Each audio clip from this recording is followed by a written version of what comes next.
Welcome back to Great Guitarist of the Rock Era. In the annals of rock history, few names resonate with the same reverberating power as that of Ritchie Blackmore. Before we get started, don't forget to give us a thumbs up, hit that subscribe button, and ring the bell for more stories. Born on April 14th, 1945, in Weston-super-Mare, Somerset, England, Richard Hugh Blackmore's destiny was etched in the stars. From humble beginnings to global stardom, his journey epitomizes the essence of rock and roll. Blackmore's passion for guitar ignited at an early age, inspired by the likes of Django Reinhardt and Hank Marvin.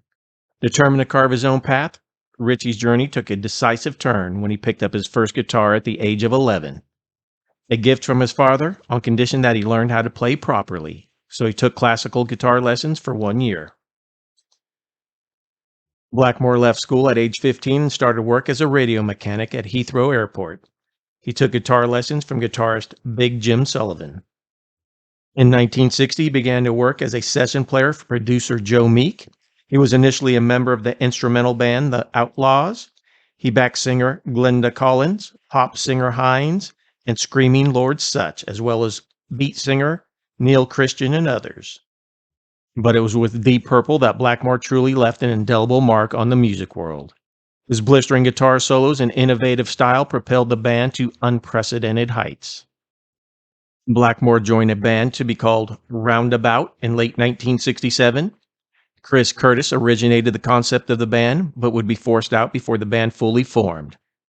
After the lineup for Roundabout was complete in April of 1968, Blackmore is credited with suggesting the name Deep Purple, as it was his grandmother's favorite song. Deep Purple's Mark I early sound leaned on psychedelic and progressive rock and was led by organist John Lord, producing 3 albums: Shades of Deep Purple in 1968, scoring a hit with the song Hush. Also released in 1968 was The Book of Taliesin, and the album Deep Purple followed in 1969.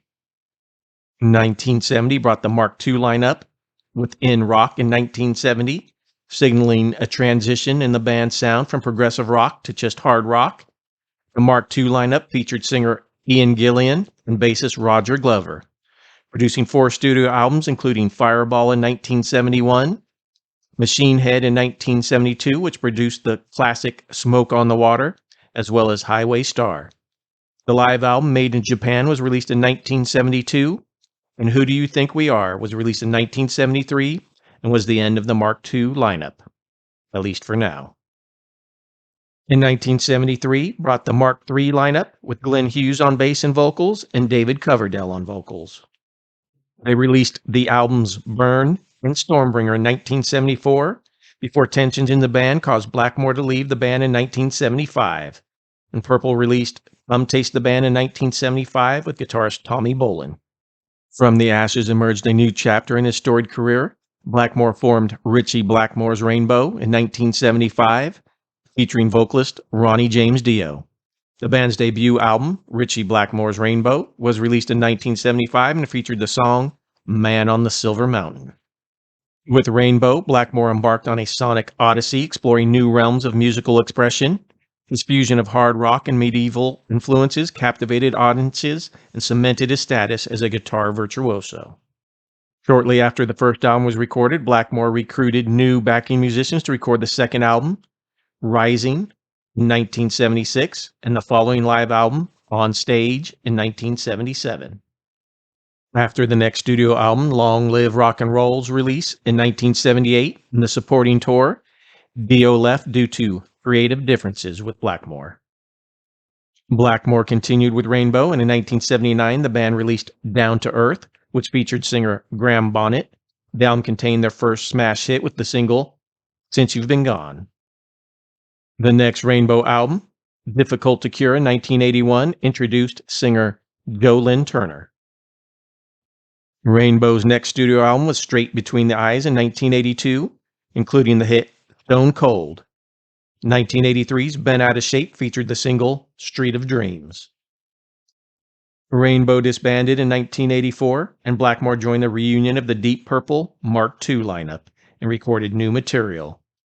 Although the reunion's first album, Perfect Strangers in 1984, saw chart success with the single Knocking at Your Back Door, the second studio album, The House of Blue Light in 1987, did not sell as well.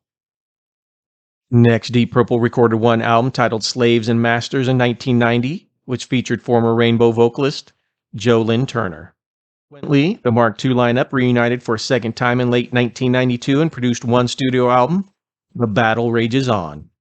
During the tour, Blackmore quit the band for good in November of 1993. Joe Satriani was brought in to complete the remaining tour dates. Blackmore reformed Rainbow with new members in 1994, featuring singer Doogie White, and produced one album titled Stranger in Us All in 1995. In 1995, Blackmore, with his girlfriend Candice Knight as vocalist, began working on a folk rock project, which later became the album Shadow of the Moon in 1997 for Blackmore's Night.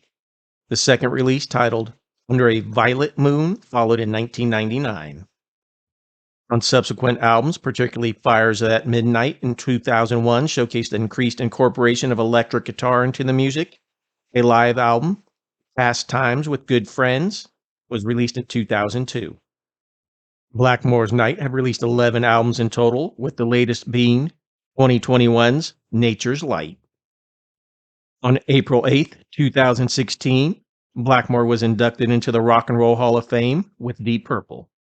He reformed Rainbow and performed 3 European concerts in June of 2016. The set list included both Rainbow and Deep Purple material. The band featured singer Ronnie Romero, keyboardist Jens Johansson, and bassist Bob Nouveau. Blackmore credits Eric Clapton's music with helping him develop his own style of vibrato. Blackmore has been an influence on guitarists such as Akira Takasaki, Paul Gilbert, Dave Meniketti, Randy Rhoads, Michael Romeo, Wolf Hoffman, Brian May, and Yngwie Malmsteen. During the 1960s, Blackmore played a Gibson ES-335, but from 1970 on, he mainly played a Fender Stratocaster. He's one of the first rock guitarists to use a scalloped fretboard. Today, as we look back on the incredible mark he's left on the world of music, one thing remains clear. Ritchie Blackmore's legacy will continue to echo through the ages, inspiring generations of aspiring musicians to reach for the stars. From his electrifying stage presence to his enigmatic persona, Ritchie Blackmore continues to captivate audiences worldwide, leaving an indelible legacy that transcends generations. And there you have it. Thanks for watching. Don't forget to like, subscribe, and comment. Until next time, keep rocking.